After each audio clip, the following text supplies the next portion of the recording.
On today's show, the Hawks get a sweep in Washington, D.C. behind some uneven play, we'll say, but Trae Young with a big shot at the end of the game, and the Hawks hold on for dear life, get a victory, and sneak above 500. We'll have a full breakdown of the game and more coming up. You are Locked On Hawks, your daily Atlanta Hawks podcast, part of the Locked On Podcast Network. Your team every day.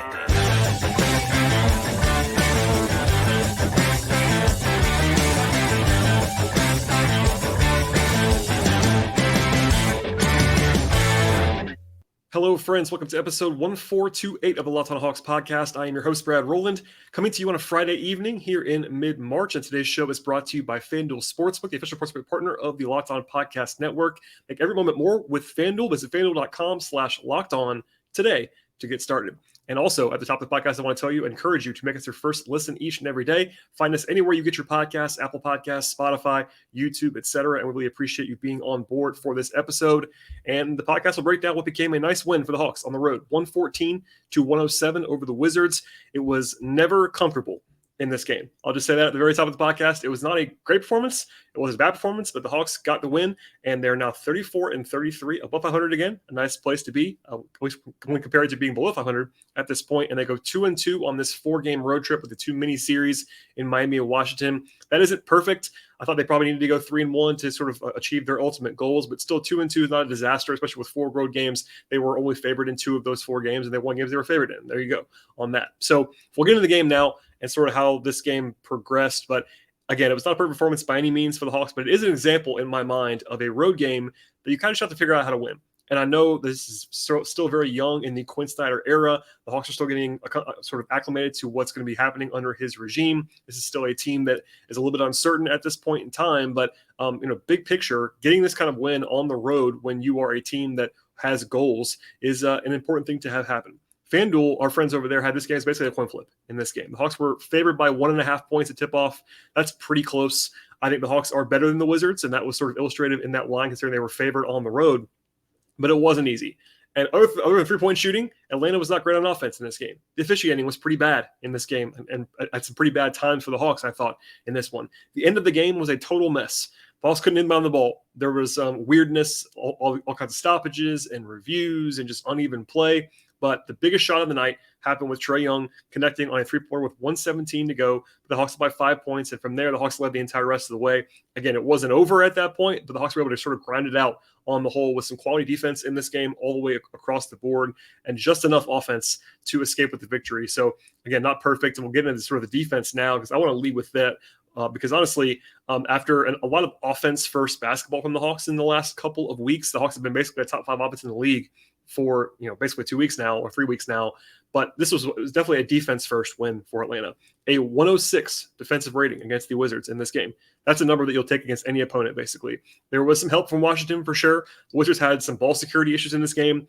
Pretty bad turnovers, stepping on the out-of-bounds lines and just fumbling the ball away. They also shot very poorly from 3. And there's a little bit you can do defensively to stop three-point shooting, but some of it's always on the team that misses the shots in the NBA in particular. And in fact, the Hawks won this game at a three-point line, basically. They outscored the Wizards by 24 points from beyond the arc, and that was obviously enough to counteract and win this game on its own. The Hawks allowed 60 points in the paint and 27 assists. Those are not great numbers, but they were above average turnover creation, defensive rebounding. They had good contests as the game went along. I thought the Hawks had some really high moments defensively in this game, especially with the lineups that did not have both Bogey and Bay together. Those lineups were definitely more offense-focused, but the rest of the lineups were pretty solid defensively for Atlanta. And my friend Glenn Willis of Peachtree Hoops and the ATL 29 podcast pointed this out on Twitter, and I will definitely echo that from watching the film as well.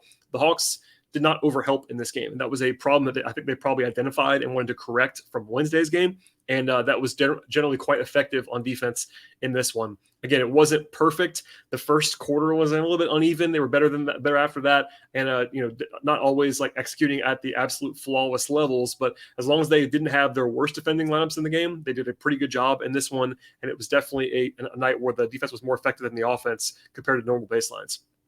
Offensively, the Hawks did not have this great game, honestly. Trae was really good. We'll come back to that later on. They had a 112 offensive rating. That's below their number of at least their average number. And the Washington's defense is okay. I thought they executed pretty well, but the Hawks were not great offensively. They were pretty good in the middle of the game, second and third quarters, but pretty bad in the first quarter. And then the fourth quarter was just kind of uneven, especially late. I said it earlier as well, but again, the positive thing was 3-point shooting. The Hawks were 15 of 31 from long range in this game. That's 48%. Now, that's not very big volume. The Hawks are actually in the bottom 5 of the league in 3-point attempts this year, averaging about 30 or 31 per game. This is basically right at their average, but not a good number in terms of like big picture frequency, but they made them. And that obviously was a huge swing in this game as well. They also won the glass by a lot. That led to some extra shots. The Hawks took 7 more shot attempts than the Wizards did in this game. In a close game, that could be the difference between winning and losing, and that was definitely the case in this one, honestly. But the Hawks only shot 42% inside the arc. That's a terrible number. And had 32 points in the paint. Also a terrible number. They took more long twos than shots to the rim. Basically the same amount of free throws as Washington, a below average number there as well. So it wasn't perfect. Trae was very good again. They got a lot of offense from Bogey and Bay on the second unit to kind of counteract their bad defense on the second unit. But the Hawks were not perfect offensively in this game. In fact, they were not even really good for large stretches of this one on offense. But it was enough. And again, big picture here, the Hawks get this win, and they sort of inch up the standings a little bit. As I'm recording this podcast, the teams that they're playing against, sort of comparing against, and the standings are all kind of playing right now. So it's tough to kind of talk about the standings adjustments.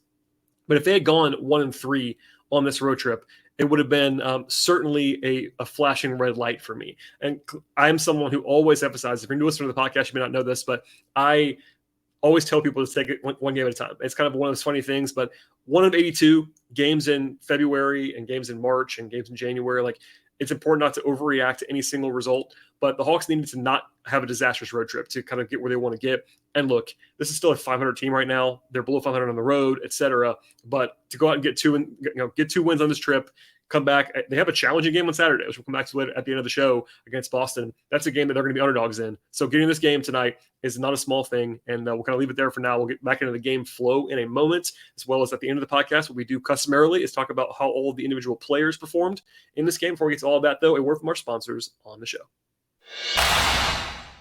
The Nissan Most Electric Player of the Week is brought to you by the all-new, all-electric 2023 Nissan Ariya, and this week's choice is going to be Trae Young for pretty obvious reasons, I think. By the way, the Nissan Ariya is brilliantly fierce, fiercely elegant, suddenly powerful, and they bring an impressive combination of traits to the table. Trae was brilliant on Wednesday.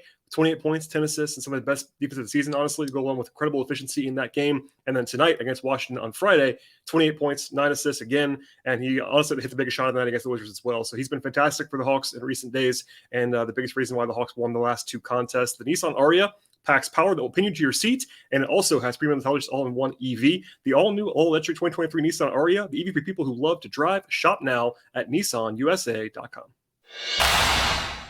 Today's show is sponsored by BetterHelp. When you're at your best, you can do great things. Sometimes, like that you bogged down, you might feel overwhelmed, or even as if you're not showing up the way that you want to or need to. That sounds like you at all. You're thinking of giving therapy a try. BetterHelp is a great option for you. It's convenient, flexible, affordable, and entirely online. I really know a lot of people, honestly, in my life that have benefited greatly from BetterHelp, and they're all different kinds of people. And honestly, they all find something that's pretty interesting and that they basically needed with BetterHelp. You can fill out the brief questionnaire right now to get matched with a licensed therapist. And if you do switch therapists at any time, you can do so with no additional charge. If you want to live a more empowered life, therapy can be what gets you there. Visit BetterHelp.com/lockedon today to get 10% off your first month with BetterHelp. That is BetterHelp, HELP.com/lockedon. Check out BetterHelp today.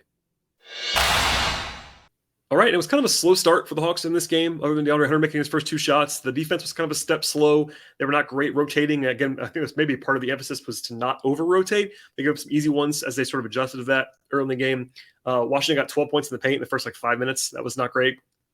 There was a nice sneak attack steal from DeJounte Murray that I wanted to make note of early on. It led to a three-point play by John Collins in transition. Kind of a weird non-review. Collins kind of got undercut on the finish. There was not a call there. Jalen Johnson is the 9th guy. Okongwu had a rough start to this one, and he was much better after the halftime break, but I wanted to at least note this at the top.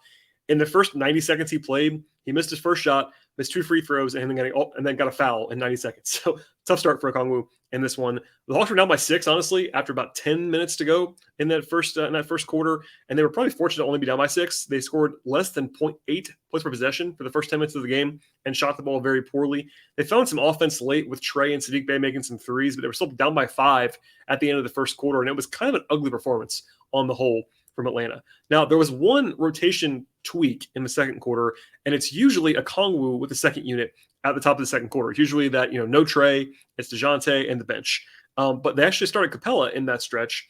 Okongwu had that really rough first stint, but the Hawks usually try to pair Capella with Trae as much as possible, and it wasn't foul related either. Usually with Okongwu coming out in a weird time, it was because of fouls. He only had one foul.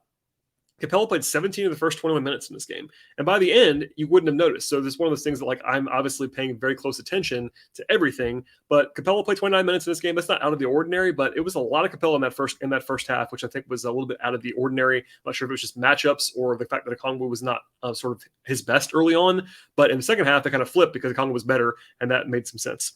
Jalen had a great stretch defensively, I thought, in the second quarter. Got a steal, forced a backcourt violation, and then actually after a deflection there, just using his size and force and just being very effective to sort of create havoc for the opposition. But there was some hilariously sloppy basketball in the second quarter, ball handling issues, turnovers, etc. There was a jumbo layup the Hawks used a couple times in this game. It actually worked quite well in the second quarter. It was, Trae is still out there, but it was Hunter, Bay, Collins, and Capella next to Trae. And defensively, they had a couple of really good reps against Beal. Collins had him sort of locked up twice on the perimeter, which is nice to see, and also had a strip in transition after a fast break. The Wizards were not able to pick on Saddiq Bey as much without Bogey also on the floor at that stretch. That was nice to see. And then Washington was playing pretty small defensively in that stretch as well. So Collins had an easy post bucket. I think Bey had one that was kind of just easy, point and shoot over someone smaller than him. So that lineup actually worked quite well in the second quarter. I'm not sure if it was directly why they went to that lineup, but Murray took a bad shot right before that. It was actually pretty bad in the first half. So that maybe leaned into taking a little bit of a different approach. But the Hawks had a sort of their first big run, a 16-6 push in the second quarter to go up by 7 points. Defensively, picked up a lot in that stretch, and they got up to 6 points in about 5 minutes. That was huge to go up by 6 at the end of the half. Washington was not shooting the ball well, but the offense did come alive for the Hawks. They shot 4 of 7 from 3 in the second quarter. And while it wasn't awesome offensively in the first half, Trae had 15 points and 5 assists. Defensively, they were excellent in the second quarter. Great numbers overall. The biggest edges were the turnover margin, where the Hawks had 10 takeaways in the first half versus only 5 for Washington. So that definitely helped out as the game went along. After the rough start from DeJounte Murray in the first half, and even dating back to Wednesday in DC, he had a better second half, at least shooting-wise. He made his first, I think, 3 out of his first 4 shots in the third quarter. The Hawks did start out pretty slowly in the third, took some pretty quick shots, pretty hasty, not great looks at the rim, and that led to Washington taking the lead, actually, middle of the third quarter. There was an 8-0 run by the Wizards. I think forced a timeout. The Hawks actually called 2 timeouts in like 3 minutes. But then there was a big run back by Atlanta to kind of take control, and they would never fully relinquish that control. A 16-2 run by the Hawks in the third quarter. Took their first double-digit lead of the game. Bogey had a 4-point play. Trae hit about a 30-foot pull-up in that stretch, and the Wizards only had 2 points in about 5.5 minutes. That led the Hawks to being up by 10 at the end of the third quarter. And again, the middle quarters offensively, they were 9 of 18 from 3 in those quarters. Now, they were good the whole game, but the rest of the game, they were 6 of 23. So 9 of 18. No, sorry, 6 of 13. So they were 9 of 18 in the rest of the game, 6 of 13 in the rest of the game beyond the second and third quarters. So not like they were cold, but the volume was higher and the accuracy was better in those middle quarters. In the fourth, it was kind of a shootout early on. I made kind of a joke, but also isn't a joke about the lineups. Basically, with Bogey and Bey together in the fourth quarter, the Hawks played a shootout style. That group, that pairing on the wing, is going to be defensively challenged, to be kind. But offensively, that is probably their best wing group because they could just shoot from everywhere. Bogey, especially in his current form when he's a little bit healthy and has more juice, is really, really good offensively. And they scored 13 points in 4.5 minutes. And 10 of those points were actually from Bogey and Bey. But defensively, it was a little bit more of a step back. And that was okay because they were actually up by 10 already. So having that kind of back and forth wasn't the worst thing in the world at that point in time. But defensively, made a bunch of mistakes at the end of that run that led to the starters coming back into the game, other than with Bey instead of Murray for a little while with that jumbo unit that he used in the first half. But Washington cut it back to 4, and the Hawks only had 2 points in 5 possessions. It was a little bit of a weird stretch there. Now, I want to circle this play. I tweeted during the game, and also Quinn Snyder talked about it after the game. After a timeout with the Hawks only up by 4, they missed a shot, and then Collins had this sweeping, great offensive rebound from the backside. And that led to a kick-out pass to Trae Young for a 3 to go back up by 7 points. And I think it was Jamila Johnson asked the question after the game to Quinn Snyder about that play and kind of how John played. And Quinn was very effusive in his praise, talking about how that play lifted them up a little bit. And that was a great play by Collins out of that break. And when things were not going well for Atlanta, that kind of created 3 points out of nowhere. But then I will say, and I try to save as long as possible, the officiating in the second half, really the entire game, was not fantastic in this one for Atlanta. There was a terrible charge call against Capella in the fourth quarter. I thought Kuzma pretty clearly fouled on a possession that ended up with a loose ball and a turnover. And then another one right after that where Collins kind of flew by Beal, didn't even appear to touch him. If anything, it was very light contact, called for a foul there. I thought it could have been a nice challenge spot for the Hawks, but unfortunately, Snyder only had one timeout at that point in time, and you can't really risk that at that point in the game. But 3 or 4 calls in succession that did not go the Hawks' way. The Hawks got a couple stops in a row after that, which was definitely helpful. But officiating was a point of contention for sure in that fourth quarter. Still, it was never really comfortable. Trae turned it over with about 2 minutes to go and then fouled in the backcourt on a reach-in. And I will say, this is another one where I thought Trae got fouled by Bradley Beal. Not called. And then, but that gave the Wizards a chance to get back in the game. Fortunately, Washington missed a couple free throws down the stretch that were very helpful for the Hawks. That included one of those by Kuzma after that sequence where Trae turned it over. And then, but Murray turned it over on a strip by Monty Morris. And then suddenly the lead was down to 2 with 1:26 to go. And that was as close as it got because after that, Trae took what I would describe normally as kind of a hero ball shot. And look, he's earned that right to take some of those shots. If they don't go in, you get picked on. If they go in, you're the hero, and that's why they're called hero ball shots. Trae Young, though, took a superstar shot, pulled up from about 29 feet on the left wing, and buried it. And that was the biggest shot of the game. I'm not saying the Hawks lose if that doesn't go in, but they certainly would not have been in the same position that they were in with it going in, and that put them up by 5. The Hawks had a chance to put the game really away after that, after a stop, but Hunter honestly had a pretty easy drop-off pass, it seemed like, to Capella for a dunk that would have probably ended the game. Instead, he committed a charge, unfortunately. Washington, though, got back within 4 a couple times, but then it was a total mess at the end. The Hawks failed to inbound the ball like repeatedly, and the one time they actually got the ball into Trae, for some reason, tried to take a contested layup with like 28 seconds to go, up by 4 when he could have just gotten fouled. That was a weird play. The Hawks then finally tried to get it in once again, and it was a turnover because it was called to be off of Hunter. Now, I thought it was off Beal, number 1. Number 2, like Beal fouled him twice. But regardless, even though there was not great officiating in that stretch, I thought it was just really, really, really rough from the Hawks not being able to inbound the ball. Like they had 4 or 5 chances to inbound the ball cleanly, just couldn't do it. And yes, there's some aggressive defense happening there, but if you have that many chances to sort of design a clean inbounds pass and you can't get any of them to work, that's not great. Also, I'm not sure why Capella was in the game, and I noted that during the game as well. Like I'm obviously very pro Capella, but when Washington had to foul, there was no like gray area. Like you don't want to have Capella on the court. Because that's the guy you don't want to throw the ball to because he's a bad free throw shooter. So I'm not saying you go to even a Congo. Like I think it would have been good to go to Collins there. He's a good free throw shooter. Just at the 5, yes, but like 90% of the time, what happens there is you inbound the ball and then you get fouled. So having Capella out there is really your backstop on defense if you turn the ball over. And I get that, but if that's what's going to happen, like you're probably in trouble anyway. So that was a weird play. You're basically playing 4-on-5 there for some reason. So just wanted to flag that. Didn't love it. Regardless, didn't like burn them. The Hawks did have the lead cut to 2 with about 20 seconds to go after Bradley Beal got a layup. Then he fouled Murray, actually, and he only split those free throws. So the Hawks were only up by 3 at the very end. But as my friend Seth Partnow from The Athletic has said on this podcast before, he's a big fan of the, by the way, a fan of, not a fan, I should say, of the quick 2. Down 3, Beal decided to drive and go for a quick 2. Good defense by Hunter in that play, I thought, but he missed the layup anyway. That was a fortunate break for the Hawks. The Wizards just didn't have anybody even spotted up. It was a weird decision by them all the way around. Murray gets the ball, gets fouled, makes both, and that basically ends the game. So, it was up and down for sure. It was not well crafted. Again, the biggest shot of the game came from Trae, but they were not executing all that well down the stretch. The Hawks weren't inbounding the ball. The officiating was a little bit rough for sure, and Washington had some free throw misses that were helpful. But hang on for dear life, get a road win, and escape, and that's what the Hawks did at the end. Okay, we'll get into the individual player breakdowns in a second, but first, a word from our sponsors on the show. Today's show is brought to you by FanDuel. The first one is here in the NBA, of course, the best time of the year as well in college basketball. It's a perfect time to download FanDuel, America's #1 sportsbook. New customers get a no-sweat first bet up to $1,000. That means bonus bets coming back to you if your first bet does not win with FanDuel. Download the FanDuel Sportsbook app right now. It's safe, secure, and super easy to use. Find out anything you're looking for in the sports world. That includes point spreads and totals, money lines, futures, player props, and more. The Hawks, of course, return to Atlanta to face the Celtics on Saturday night, and that's always a fun rivalry game between Eastern Conference foes. And FanDuel is bringing everything you need to get really your handicap done on that game. And from there, find many more exclusive bets at FanDuel, like the 2x3, and they have you the ability to combine bets together for a bigger payout with a same-game parlay at FanDuel. Don't miss the chance to get your no sweat first bet up to $1,000 in bonus bets when you go to FanDuel.com/locked on. That is FanDuel.com/locked on. Make every moment more with FanDuel, official sportsbook partner of the NBA. Okay, we'll get into the individual player stuff now. We'll start with the bench, and the bench was very, very productive in this game.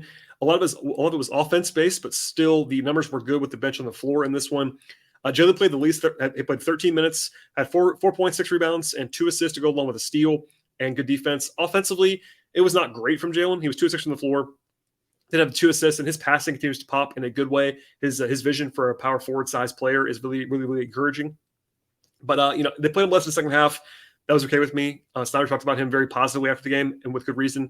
In the first half, he changed the game defensively. He really did. So that was good to see. I know Hawks fans want him to play more, and I get all that, but he's doing his job right now and doing it well. So no issues with that whatsoever. And also, they just have so many guys to play the 4 that it's kind of hit and miss. But I thought he played well in his stint. Okongwu was good in the second half, not in the first half, but ended up with 4 points, 8 rebounds, 2 steals, and a block in 19 minutes. Only 4 points on 6 shooting possessions, which is not great for Okongwu, but still defensively, he was a monster in the second half. That was good to see from him. Bogey and Bay both had good offensive games. Bogey had 15 points in 22 minutes, hit 4 threes, and had 3 assists with 2 turnovers, was plus 10 in the game. Bay, 14 points, 3 threes. I believe he's shooting 49% from 3 as a Hawk at this point, which is still crazy high, but he is really providing value there. And I will say, I thought Bay's defense was better in tonight's game. It's still not great, and I thought he was like a sore thumb bad in the first several games for the Hawks, but I thought it was better tonight, and that's a good sign because I think if you're holding out hope for that is that he's been playing in such a different system for the last couple of weeks than he was previously, that he'll have to take some time, and it was a step forward, albeit a small one, but still a step forward defensively, and then Bogey's just kind of bogey at this point. To the starters. Mixed bag. Capella, 8 points, 10 rebounds in 29 minutes. A bad offensive game for Clint. He was 4-10 from the floor. That's not great. Had a couple of drop passes as well. Defensively, though, he was quite good.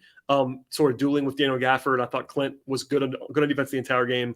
I don't think either center played great, and they probably could have used a little bit more offensively from both of them. But I thought he was fine, and no issues with him playing more minutes than Okongwu in this game.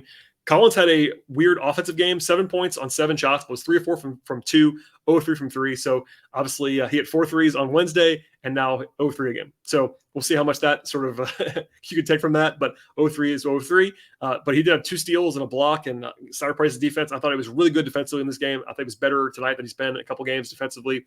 4 rebounds. He was solid, just didn't make a ton of threes and didn't have a ton of usage on offense, which has been a familiar story for a while now. Hunter had kind of an interesting game, 18 points and 7 rebounds. That's a great number for Hunter. Obviously, he's been a pretty bad rebounder in his career. No assists, 3 turnovers. That's DeAndre Hunter for you. He had a couple of pretty bad passing moments, pretty bad ball handling moments in this game, but he was efficient enough on offense with 14 shots and 18 points, and defensively made some pretty solid decisions and pretty solid impact on Beal and others. So I thought he was fine in this game. Wasn't great, wasn't terrible, just fine. Murray had a better second half than the first half for sure. 16 points, 7 assists, 7 rebounds. I don't think he played very well, to be honest with you, and he was pretty inefficient, but at least he made some shots in the second half. He's made a little bit hit and miss. Obviously, he had the fantastic game where he just didn't miss a shot last week, and then since then, he's been a little bit middling. So the Hawks will need him to be better in the future, but I thought he didn't kill them anyway in this game. And then Trae was really good. Again, 28 points, 9 assists. Did have 2 steals. It was active defensively. I don't think he was quite as good as he has been the last couple of games on defense, but still more than fine for him. Good efficiency other than on 2. So he was 3 of 9 on 2s. That was indicative of the entire team. Honestly, he was sort of microcosm of that because the Hawks were bad from 2 in this game and great from 3. He was also bad from 2, 3 of 9, great from 3, 6 of 10. Good to see him take 10 threes. Also, that's my friend Howard Jones been saying this a lot online recently, that Trae's volume from 3 has been down a little bit, but there was no sign of him hesitating at all tonight. He was bombing away, and in addition to the big one at the end, taking 10 shots, making 6 of them is very nice to see from Trae. Okay, so that'll be the end of this probably quicker podcast. It's going to be a back-to-back for the Hawks. They play on Saturday against the Celtics at home. And as I said before, Miami, Brooklyn, and Toronto are all playing either right now as I'm talking to you or actually going to be finishing up later on tonight. I know that Miami won against Cleveland. That's not a great result for the Hawks. Also, Brooklyn is, I believe, going to win or was close to it at the very end as I'm recording this podcast now. So not great there for Atlanta in the standings, but we'll have a full standings recap later on, maybe after the game on Saturday. And this is going to be a tough spot. I'm not telling you that the Hawks are, in deep trouble or anything like that on Saturday. But at this very moment, as I'm recording this podcast, the Hawks are, according to FanDuel, our friends over there, are 5-point underdogs against Boston. Granted, at home, yes, but Boston's been off since Wednesday, and they've been in Atlanta already. So that could be good. It's Friday night in Atlanta. That could sometimes affect teams that are coming in on the road for obvious reasons. But the Hawks will have a significant rest disadvantage in this game. And also Boston's just good. They haven't been playing all that well recently, but they're still number 2 in the league. We're still number 2 in the East in wins. So maybe some revenge as well. The Hawks lost to Boston by 25 points the first time around. So that's a game where it'll be a challenge. Of the 2 games tonight and Saturday, I certainly would tell you that the Boston game is more difficult to win, even though it's at home because of the back-to-back and the opponent. But the Hawks could certainly show up and play well and win. So we'll see how that all happens and comes together. And we'll have a new podcast after that game as well. Hopefully you learned something on this show. And if not, I'll do better. I'll do better the next time. But if you're new listener to the podcast, thank you for listening to the podcast for sure. And please subscribe to the show, no matter where you listen to podcasts, either Apple Podcasts or Spotify or Stitcher or Google Play, Overcast, etc. We're also on YouTube. Please like and subscribe over there as well. And the best thing you can possibly do to help the show is to subscribe and download and auto-download across multiple platforms. It's definitely very helpful for me. Also, patronize our sponsors and follow the show on Twitter at LockedOnHawks. Follow me on Twitter at BT Rowland. Also, I write about the Hawks at patreon.com/BT Rowland. I appreciate all the support. Hopefully, you will enjoy your Friday evening into Saturday. I'll be back after the game on Saturday night between the Hawks and the Celtics. We'll see you next time.